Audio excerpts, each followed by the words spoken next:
Bonjour François Villemonté. Bonjour. Vous êtes enseignant-chercheur en sciences de l'éducation à l'université de Cergy-Pontoise. Et vos travaux portent sur les TIC en éducation. Vous venez d'intervenir au campus européen de la Cité des Savoirs. Vous avez écrit en novembre 2011 sur l'école numérique, une réflexion prospective sur l'école numérique à l'horizon 2021. Et en particulier, vous interrogez sur la répartition des rôles respectifs de l'État et des collectivités en questionnant l'équité territoriale de l'offre éducative. Alors, faut-il plus d'État, plus de collectivités ?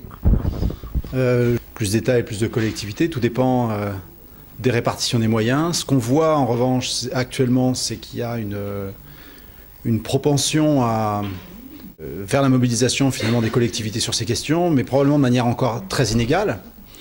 Et il ne peut pas en être autrement, étant donné le contexte de la décentralisation et les évolutions attendues de celle-ci. Alors dans le premier degré, par exemple, il y a des niveaux intermédiaires qui commencent à émerger sur des infrastructures, avec des communautés d'agglomération, des regroupements de communes, pour rationaliser les moyens, très certainement. Des opérations qui sont entreprises par les conseils généraux et conseils régionaux. Tout cela converge vers une volonté de toute façon d'avancer sur ces questions, proposer des infrastructures pour qu'ensuite, dans les établissements, les choses se fassent en prenant en compte, du moins c'est une espérance, en prenant en compte finalement les demandes et puis les attendus des enseignants. Plus d'État, là actuellement c'est toujours l'éternelle discussion, c'est-à-dire quel est le rôle de l'État dans tout cela, garantir une équité territoriale. Pourtant, n'ayant pas les moyens de la politique sur les équipements, ça paraît difficile de piloter uniquement qu'avec les contenus et qu'avec les examens. Et poser des contraintes en termes d'examen, s'imaginer que ça provoque derrière des équipements, je ne suis pas forcément sûr que ce soit la seule solution. Moi, il faut regarder de près, il faut regarder ce qui se passe, il faut bien regarder les contextes territoriaux, les croiser et en observant bien entendu toutes les variables, des variables sociales, des variables économiques et politiques. Et je crois que c'est notre rôle d'observateur. C'est-à-dire quand on regarde un peu comment fonctionnent nos institutions sur ces questions, et plus généralement sur toutes les questions éducatives, il faut bien prendre en compte les contextes locaux d'élaboration de ces politiques publiques. Alors bon, lorsqu'on entend les élus régionaux et les élus des départements, on se rend compte qu'ils comptent investir davantage dans les ressources numériques mises à disposition des usagers pour que justement les usages se développent. Alors, selon vous, à l'école primaire, à l'école du premier cycle, voire dans le collège et le lycée, le manuel scolaire, je dirais même le manuel numérique, a-t-il du plomb dans l'aile ? Il y a toujours la volonté de poser devant les enseignants finalement des plateformes de ressources qui agrègent toutes les solutions possibles, toutes les offres éditoriales possibles pour éviter justement, pour canaliser, pour éviter que les enseignants se perdent face à la pléthore d'informations sur ces questions. Ça, c'est une vision. Il y en a une autre qui prend en compte ce qui se passe réellement sur le terrain des utilisations des technologies où les enseignants sont les propres producteurs de leurs ressources, les petites ressources, des ressources utilisées au quotidien dans un grain fin de pratique. Il faut observer ce mouvement-là, observer également comment mettre en valeur, comment se mettent en valeur les ressources qui sont produites, regarder les limites justement à la diffusion des ressources qui sont produites par les enseignants dans leur contexte d'usage, et se poser la question de savoir comment justement augmenter en termes de formation et d'accompagnement, la visibilité des ressources produites par les enseignants et leur cycle de vie. Donc il y a deux éléments là, des productions de terrain et des productions très éditorialisées posées devant les enseignants. Il faut trouver une combinaison habile, l'une ne limitant pas l'autre probablement. Mais là, je ne suis pas du tout acteur des politiques publiques sur ces questions, simplement un observateur de ce qui se passe, des discours tenus sur ces questions. Et je pense qu'il faut interroger les enseignants et les élèves là-dessus.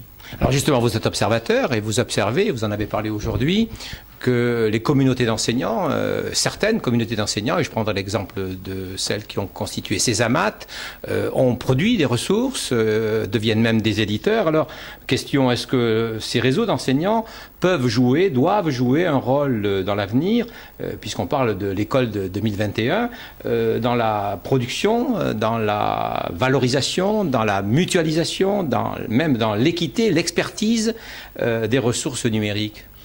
Il joue un rôle.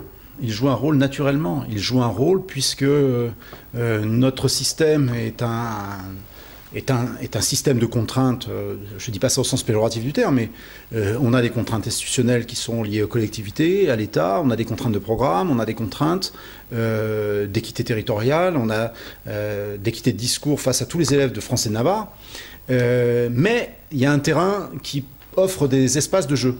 Et dans ces espaces de jeu, les communautés d'enseignants se faufilent. C'est-à-dire que dès qu'il y a un trou dans le système, c'est occupé. Ces interstices sont toujours occupés. Les espaces ne sont jamais vides et sont occupés par des enseignants qui vont prendre la main, trouver une manière détournée finalement de produire et d'éditer un contenu en réadaptant finalement ce qu'il a une réalité et à un contexte donné, ce qu'ils estiment être un manque, une donnée manquante finalement dans l'offre du système en général, des éditeurs, etc. etc. Donc oui, je pense que les communautés continueront et finalement il y a un équilibre entre une proportion inverse entre ce qui se passe du côté des contraintes et ce qui se passe du côté des communautés. Comme si finalement les communautés étaient réactives quand les contraintes étaient plus fortes. Donc voilà, je pense que c'est des éléments qui sont à discuter. Il faut regarder ça à l'aune de théories précises et bien regarder non seulement les contextes, interroger, observer pour voir exactement ce qui se passe. Donc le travail sur les communautés, il y a beaucoup de travaux qui ont été entrepris, qui ont donné beaucoup de résultats. On sait comment tout cela fonctionne à peu près à l'aune de théories économiques ou de théories en sciences sociales d'une manière générale. Il faut continuer à regarder ce qui se passe sur les nouveaux réseaux, les réseaux sociaux, regarder comment les connaissances s'agrègent, arrivent à constituer des ressources, comment les enseignants de terrain finalement investissent cela et comment deviennent-ils finalement proactifs, se fédèrent-ils, est-ce qu'ils le font, dans quelles conditions, dans quel contexte. Voilà, donc je pense qu'il y a encore beaucoup de choses à regarder et que, oui, en effet, elles auront un rôle à jouer. Alors, bon, vous avez une expérience personnelle dans l'éducation nationale avant d'être maître de conférence. Quel regard vous portez aujourd'hui, justement, sur ces expériences d'usage des réseaux sociaux numériques dans l'enseignement et particulièrement dans le premier degré? On a peu de recul pour l'instant sur le plan des méthodes de collecte de données. C'est-à-dire qu'on voit de nombreuses expériences utilisant les réseaux sociaux, elles sont encore tout à fait marginales. De là constituer un fait éducatif, il y a probablement à y regarder de près. Il faut qu'on constitue des outils justement de collation de données pour pouvoir regarder de près en quoi ce qui se produit sur ces réseaux constitue des objets éducatifs, constitue des objets qui permettent de médier des connaissances et de faire en sorte que les élèves aient des activités qui produisent des apprentissages. Donc on n'a pas encore beaucoup de recul sur ces questions, du moins en France. Merci beaucoup. Merci.